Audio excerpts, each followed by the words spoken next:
Welcome to UrbanEx Real Talk Fitness Radio, where we challenge the fitness between your ears. I'm your host, Tiaja. Today we are inundated with information, yet we do not seem to have the wisdom to process it all, nor to render it useful at school or work or life in general. In part because we have been trained to devalue learning by reducing it to the processing of bits and pieces of information in exchange for a letter grade in school or a promotion at work. But life doesn't work that way. It cannot be processed in bits and pieces.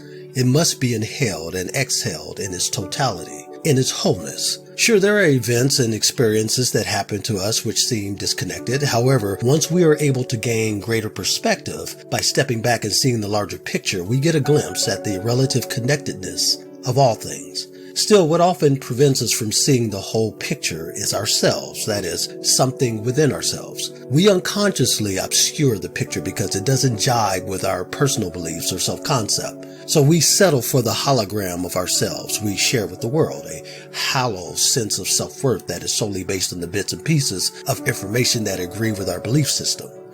The problem is allowing only selective information, which does nothing for the whole. In fact, such derision only promotes dis-ease. Little wonder why America leads all developed nations in nearly every mortality statistic.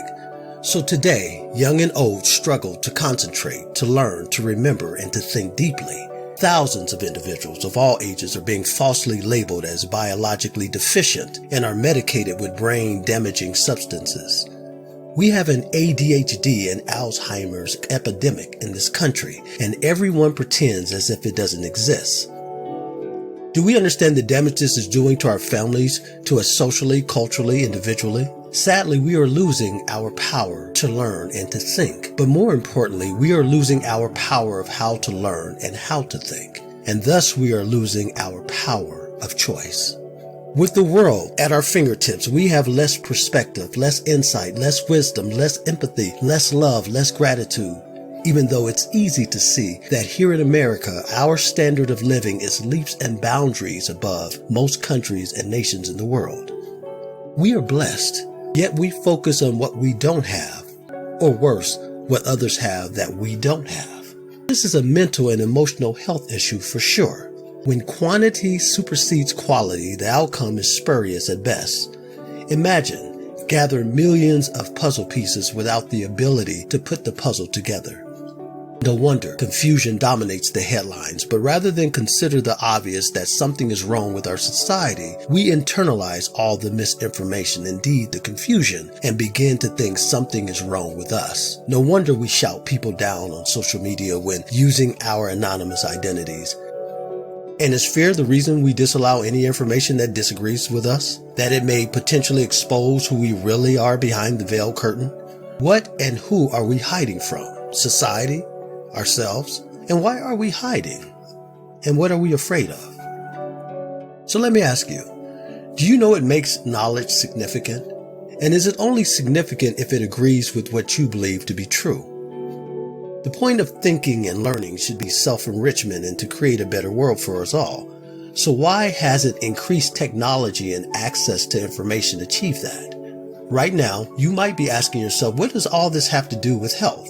Well, as I said a million times, this podcast is not just about the X's and O's of fitness, nor what I affectionately call the numerology of fitness. For I have never trained one client who doesn't have underlying emotional issues. In fact, most couldn't achieve any goal until they first peel back all the layers and unpack all the baggage that they had been carrying around for decades. Of course, the fitness between your ears is as vitally important as exercising the body. Don't believe me? Have you ever seen someone who you thought was in top physical condition, for example, your favorite athlete, and then their life seemingly unravels the moment they receive some bad news or hit a monumental bump in the road? See, having a six-pack or a bikini figure doesn't matter when all hell is breaking loose, does it? So I talk about things that most trainers won't talk about because they want to get paid. Of course, I like to get paid too, but never at the expense of my clients. My lone goal has always been to ensure that every client is self-empowered, that they are fully capable of thinking and doing for themselves. I have always said, what difference does it make to lift all the weight in the gym yet be incapable of lifting the cares of the world once you leave? Does that make sense? And do you agree with that? Well, whether you agree or not, the question remains, what will you do with this information. I believe there is such a thing as emotional and mental self-care, don't you? And if there isn't, shouldn't there be? Perhaps one day soon we'll begin to realize that neither society nor our brains are the only factors in determining what we do with our lives. We need to recognize the power of our own thoughts, how they can hinder our ability to process information correctly, to think, learn, and succeed on our own terms. Dear friends, I wish above all things that you prosper just as your soul prospers. You've been listening to UrbanEx Real Talk Fitness Radio with your host Tiaja. Until next week, as always, walk in health and peace.